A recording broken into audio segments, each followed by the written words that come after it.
भोकरदन नगर परिषद निवडणुकीच्या मतदान प्रक्रिया आज पार पडत आहे आणि आपण सध्या भोकरदन मधील एका मतदान केंद्रावरती आलेलो आहोत आणि आपण जर पाहिलं तर संध्याकाळचे 4:30 ते 5 वाजलेले असून या ठिकाणी मतदारांचा मोठ्या प्रमाणामध्ये उत्कृष्ट असा प्रतिसाद या ठिकाणी मिळताना आपल्याला दिसतोय। आपण जर पाहिलं तर या ठिकाणी सर्वत्र शहरातील मतदारांनी मोठ्या प्रमाणामध्ये या ठिकाणी उपस्थिती दर्शवलेली आहे आणि या ठिकाणी आपण जर पाहिलं तर हे जे मतदार आहे अगदी वयोवृद्ध मतदार आहे। आपण त्यांच्याकडनं पण जाणून घेणार आहोत।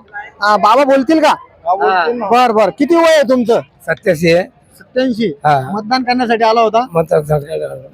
असे तरुण आहेत काही की ते मतदान करण्याला जुवार करतात, त्यांना काय सांगसाल? मतदान सगळं करायला पाहिजे, आपला अधिकार आहे, अधिकार कर्तव्य आहे। नक्कीच आपण जर पाहिलं तर हे वयोवृद्ध जे आजोबा आहे यांचं 87 वर्ष वय आहे आणि या ठिकाणी त्यांनी देखील मतदानाचा अधिकार बदलला। तुम्ही बाबाला घेऊन सोबत आलेला आहात, काय सांगताल?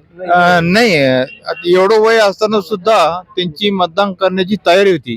त्यांचे मला 4 फोन आले की संतोष मला एक रिक्षा पाठव, मला मतदान करायचं। तर ते इतक्या दुरून मतदान करण्यासाठी आले आणि त्यांना आनंद झाला मला मतदान केलं होतं। या ठिकाणी आपण जर पाहिलं तर हे जे वयोवृद्ध आजोबा आहे हे या ठिकाणी मतदान करण्यासाठी आलेले आपल्याला दिसत आहेत आणि आपण जर पाहिलं तर या ठिकाणी काही मतदार देखील मतदानाच्या लाईन मधील थांबलेले आहेत। या ठिकाणी रांगा लागलेल्या आपल्याला दिसत आहे, आपण त्यांच्याकडनं पण जाणून घेणार आहोत। या ठिकाणी संध्याकाळचे 4:30 ते 5 वाजेचा वेळ झालाय, तुम्ही मतदान करण्यासाठी आलेला आहात, काय सांगता? अत्यंत चांगलं वातावरण आहे सध्या तरी आणि बहुतेक जवळपास मतदान भरपूर झाले। दुपारी थोडीशी मतदानाची थोडी कमता ही झाली होती, पण आता एकदम जवळपास सर्वच मतदार घराबाहेर पडलेले, त्यामुळे नक्कीच जवळपास 70-80% पुढे मतदान होईल असं मला तरी वाटतं सध्याची परिस्थिती पाहून। आणखी काही या ठिकाणी मतदार लाईनीमध्ये लागलेले आहेत।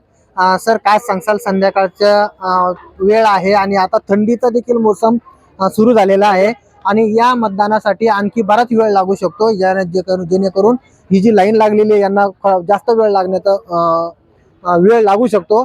यावेळेस या थंडीमध्ये तुम्ही आता मला वाटतं वय पण खूप जास्त दिसतंय तुमचं, तर कसं काय वाटतं तुम्हाला? मतदान हे राष्ट्रीय कर्तव्य आहे आपलं आणि वेळ लागला तरी काही हरकत नाही। आता आज मतदानाचं 3 प्रमाण राहतं ना, 3 ठिकाणी 3 मतदान करावं लागतं, त्यामुळे त्यांच्यावरही कर्मचाऱ्यांमध्ये तिथे मतदान करायला थोडा वेळ लागतो। तुम्ही पण मतदान करण्यासाठी आलेला आहात, काय सांगता? मतदानाचा हक बजावायचा नागरिकाचा कामच असतं। काही तरुण पण या ठिकाणी मतदान करण्यासाठी आलेले आहात, काय सांगसाल दादा? या ठिकाणी तुम्ही मतदान करण्यासाठी आलेले आहात, काय वाटतंय? तुम हिंदी में बोलो, मेरे को मराठी में। क्या कहेंगे यहाँ पर आप यहाँ पर आए हुए हैं? मेरे को तो बहुत खुशी हो रही है, मैं फर्स्ट टाइम कर रहा हूँ क्योंकि मेरा अभी तक आया था नहीं ना।